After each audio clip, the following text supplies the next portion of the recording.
โอมชันติวันนี้วันที่24เดือน2ปี26พระบามาทักทายเรื่องราวชีวิตที่เราได้ผูกสายใยอันศักดิ์สิทธิ์ชีวิตที่มีพระเจ้าอยู่ในหัวใจสายใยแห่งชีวิตที่ผูกท่านไว้การเชื่อมโยงกับเพียงผู้เดียว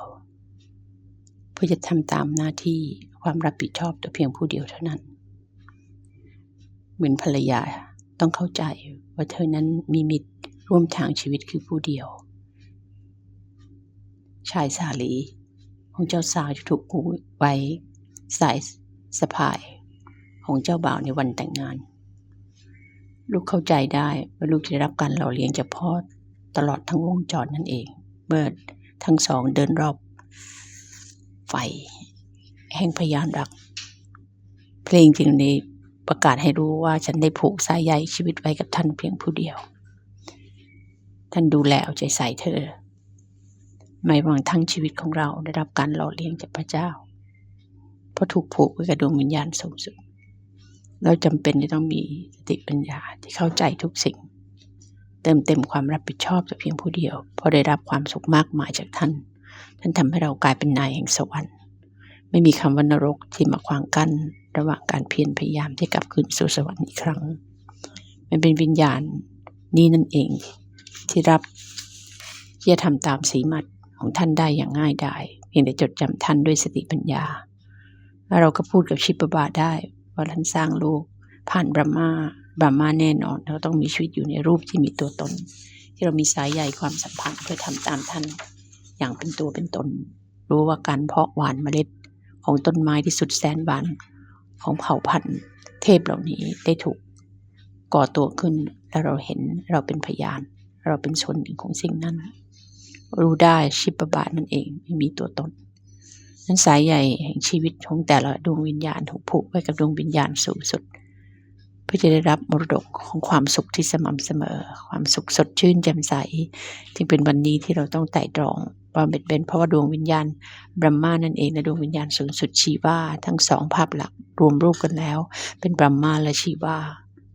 ถึงเวลานี้เราคือบราหมินที่ต้องกลายเป็นเทพจากการหล่อเลี้ยงของท่านทั้งสองการกลับไปคืนสู่สภาวะดั้งเดิมหัมโซหัมเพียงแต่เมื่อลูกรับความรู้ถึงสามารถได้มีความวางเฉยในก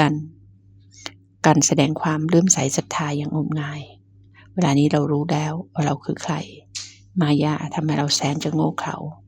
นั้นเรานี้ได้ผูกไว้เพื่อแสดงความศรัทธามาในอดีตถึงครึ่งหนึ่งของวงจรเวลานี้เราต้องแสดงความจริงใจเข้าใจและรู้ซึ้งว่าทุกอย่างกำลังเกิดขึ้นในโลกเพราะเหตุใดเราถูกเส้นได้ไว้กับเพียงผู้เดียวและพ่อก็อยู่เหนือทุกสิ่งและมันเป็นผู้ที่เรียบง่ายที่สุดไม่ได้มีอะไรที่โอ้อวดแสดงออกภายนอกใดๆนั้นจงมีพลังสม่ำเสมอมายา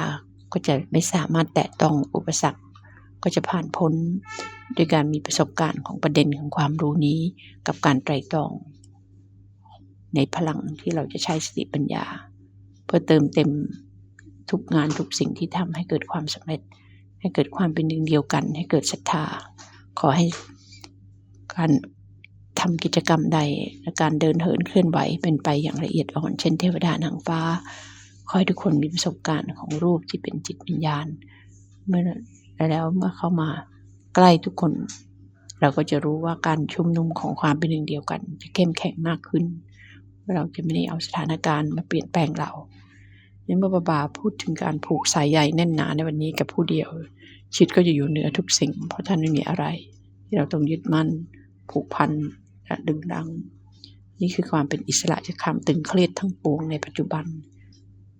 ทำให้ผู้อื่นเป็นเช่นเดียวกันเมื่อเวลาใกล้จะจบสิ้นความตึงเครียดในโลกก็มากขึ้นบาจึงต้องการให้เราเห็นว่าคุณธรรมความสดชื่นแจ่มใสก็หมายถึงเวลาที่เราเข้าใจอย่างลึกซึ้งว่าเมื่อโลกกำลังตึงเครียดอีกด้านหนึ่งตึงเครียดจากการเพิ่มภัยพิบัติทางธรรมชาติและการสูญเสียนานับประการอีกด้านหนึ่งก็เป็นความตึงเครียดเนื่องจากกฎเกณฑ์ระเบียบวินัยการควบคุมบังคับของรัฐบาลที่เข้มงวดและแล้วการตึงเครียดก็เกิดขึ้นในการขาดความรักที่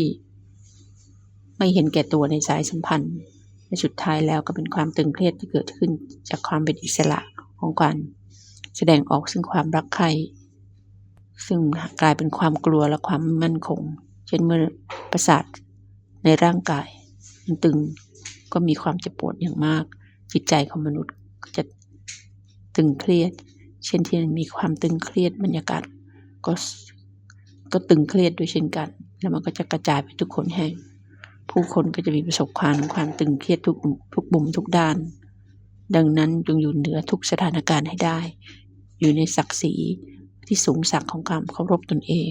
ในการอยู่ในสภาวะสูงส่งเช่นนั้นเราเองก็จะอยู่อย่างไม่มีความตึงเครียดใดๆเราก็จะทำให้ผู้อื่นเป็นอิสระในสิ่งนั้นด้วยเช่นกันโอมชันติ